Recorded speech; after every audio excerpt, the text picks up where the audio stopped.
Hey there, para folks. In this video, I'm going to show you how to make a donation to the community center in Paralives. Making a donation to the community center is one of the early goals given to your parafolk at the beginning of the game. However, the game doesn't really explain where or how to make a donation at the community center. So what you'll want to do is locate the community center by clicking the magnifying glass icon in the goals section on your screen. Once you arrive, you'll see these books placed on the table. Click on one of the books and select Make a Donation. As you can see, the donation only accepts specific items listed on the right-hand side of the menu. For example, one of the required mushrooms, the oyster, can be found just on the left side of the town hall and library area right here.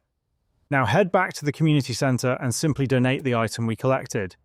Once you donate the item, it will count toward completing one of your Discover the Town goals. And that's how to make a donation to the community center in Paralives. Please do drop a like and subscribe. It really helps the channel grow, and I'll see you in the next tutorial. Thank you so much for watching.